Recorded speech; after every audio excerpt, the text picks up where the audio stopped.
ایسے عالم میں اقرار توحید کا، معذرت کے ساتھ میں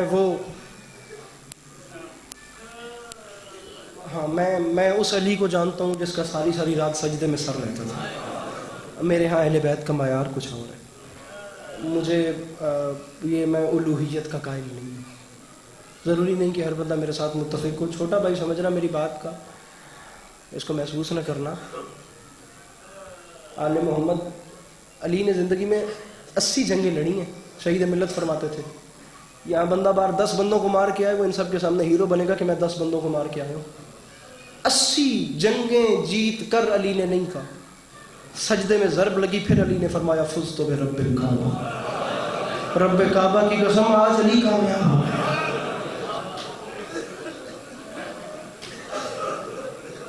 اللہ اللہ ہے، اہل بیت اہل بیت، کمپیریزن والی بات ہی کوئی نہیں ہے اس میں، وہ دوسرا حساب نہیں ہے۔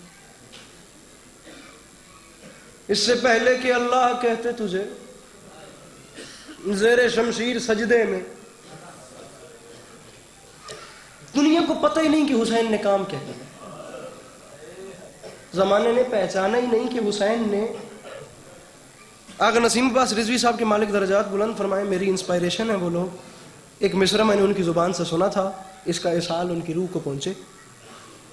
وہ فرما گئے تھے، سن کر تیری زبان سے نیزے کی نوک پر لطف آ گیا خدا کو بھی اپنے کلام کا۔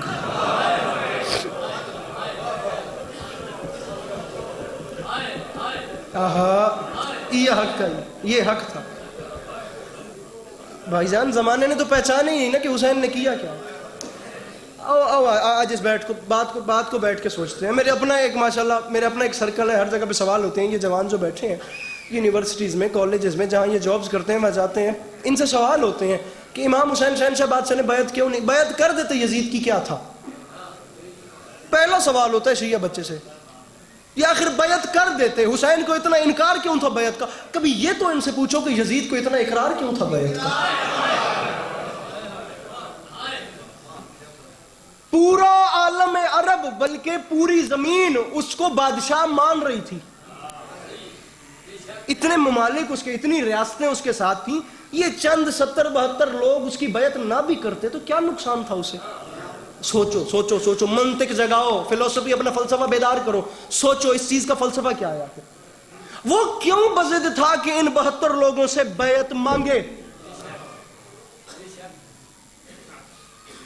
یزید حسین بادشاہ سے بیعت اس لیے لینا چاہتا تھا کہ امیر المومنین کی کرسی پہ بیٹھ کے وہ اعلان تو کر چکا تھا، لیکن حسین کی بیعت ضروری تھی، کیونکہ حسین اس دین کے وارث تھے جس کے نام پہ وہ اپنی مرضی سے حکومت کر رہا تھا۔ پورا عالم عرب اس کے ساتھ تھا۔ اور حسین بادشاہ کے سپاہی کون تھے؟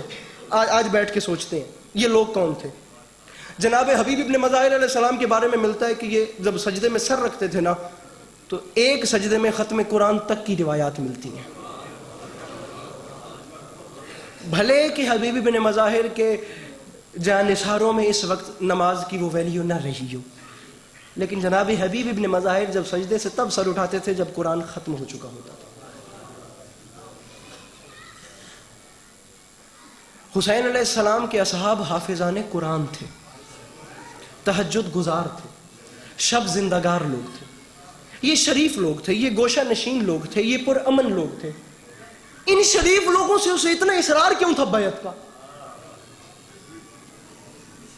بیٹھو زمانے سے کہو یہ ویڈیو بن رہی ہے، دنیا اس بات پہ سوچے آخر یزید نے امیر المومنین اپنے آپ کو اعلان کر کے اسلام کے ساتھ ایسا کیا کر دیا تھا کہ ایسے پرامن لوگوں کو بھی تلواریں نکال کے میدان میں آنا پڑ گیا ہے؟ حسین علیہ السلام نے تو کام ہی کچھ اور کیا۔ اللہ علامہ علی نے کی نقل فرماتے تھے کہ جناب مسروق جوفی، میرے ذہن میں ان کا پورا نام نہیں آ رہا، آبے سے مسروق جوفی اس طرح کر کے نام ہے، امام حسین علیہ السلام کے وہ مؤذن تھے، پورے راہ کربلا کے سفر میں حسین علیہ السلام نے ان سے اذانیں دلوائی ہیں، لیکن جو صبح عاشور کی اذان ہے نا، نقن صاحب کے لفظ ہیں کہ حسین علیہ السلام نے علی اکبر سے فرمایا اکبر تم اذان دو۔ کیوں؟ کیونکہ تاریخ کہتی ہے اکبر ہو بہو رسول اکرم تھے صلی اللہ علیہ وآلہ وسلم۔ چلتے تھے تو لگتا تھا سرکار چل رہے ہیں صلی اللہ علیہ وآلہ وسلم، بولتے تھے تو لگتا تھا سرکار گفتار کر رہے ہیں۔ ہو بہو شبیہ رسول تھے علی اکبر. اللہ اکبر. نقن صاحب فرماتے تھے اکبر سے اذان دلوانے کا ایک مطلب میرے ذہن میں یہ بھی آیا، اور اکبر کو میدان میں بھیجنے کا ایک مطلب یہ بھی، اکبر جیسے بیٹے میدان میں بھیجے جاتے ہیں. شاید حسین شامیوں کو بتانا چاہتے تھے دیکھ لو رسول کی شبیہ ہے میرے پاس بھی. لمحہ بھی میں ضائع نہ کروں، بات پھیلے گی تو بہت دور تلک جائے گی. یہ مضمون ہی ایک لمبا ہے. میں مصائب پہ اپنے ہوں، میرے سے بہتر بھائی جان کو پڑھنا ہے. مصائب کے حوالے سے ایک اپنی خیرات کا نام ہے، میر انیس کا میں ایک مصرع پڑھتا ہوں. اگر اس پہ حق ادا ہو گیا تو یہیں سلام کر دوں گا، ورنہ گھر تھا میرا آنا ہو گیا، یہ حاضری ہنج آ گئی تو سلام کر ویسا، ورنہ ایک مجھے روایت پڑھنی ہے. اور یا علی مدد. انیس فرماتے ہیں ظالم نے کیا ظلم بڑے جور و جفا سے، اور دکھ اس بات کا ہے خنجر کو پہنچتا رہا زینب کی نگاہ سے. مصائب میں نے شروع کر دیا، بس میرے ساتھ آ رہے. میں صدقے بن جاؤں اے اکھا سلامت رہن میرے بزرگوں کہ سونی ہنج پہلا دیئے. ظالم نے کیا ظلم بڑے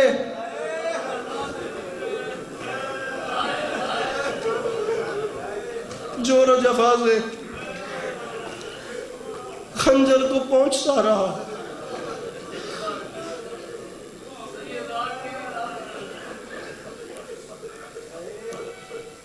ملک شام سے کچھ فاصلے پر سادات کا قافلہ پہنچا.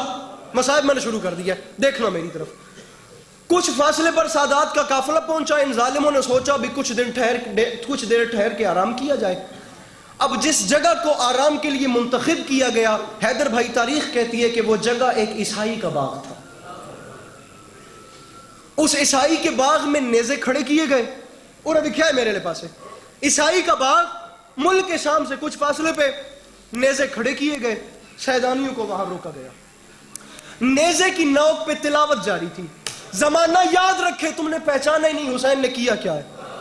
حسین نے صرف نیزے کی نوک پہ تلاوت نہیں کی. آؤ سنو اس نے کام کیا کر دیا.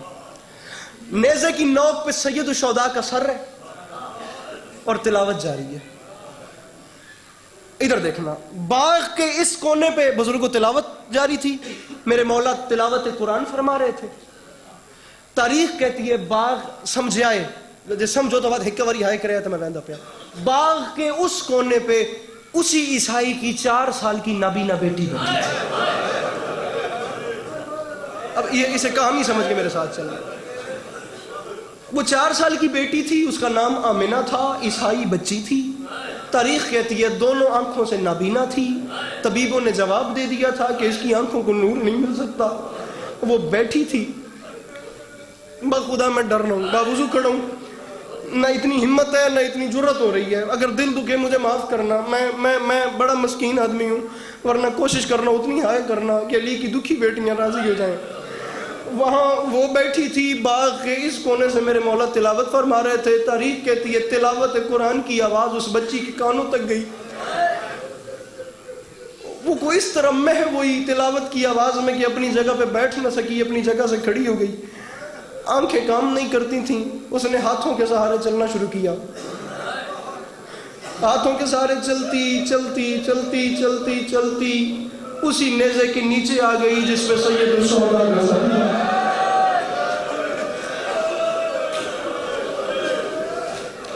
اس نیزے کے نیچے آ گئی جس پہ سید الشہداء کا سر تھا.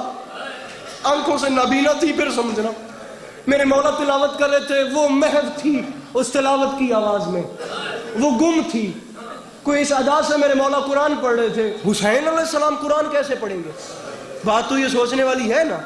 اب کوئی آج کل کا بندہ قرآن پڑھے تو بندہ اس پہ فدا ہو جاتا ہے. اور جہاں نیزے کی نوک پہ، میں نے ایک شعر لکھا تھا غالباً پچھلے سال، قرآن سنانے لگے بس وہیں پہ شاہ خدا، کٹے سروں کو جہاں بھی خدا کی یاد آئی. حسین علیہ السلام تلاوت کر رہے تھے، وہ محو تھی. یہ دیکھنا، معافی مانگ رہا ہوں، کوشش کری ہائے کری میں پہلا اوکھا جملہ ادا پیا.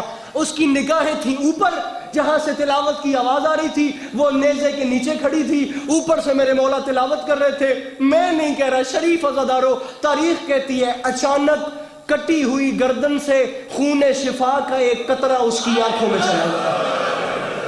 او میں قربان ہوں، او میں قربان ہوں. کٹی ہوئی گردن سے خون شفا کا ایک قطرہ اس کی آنکھوں میں گیا.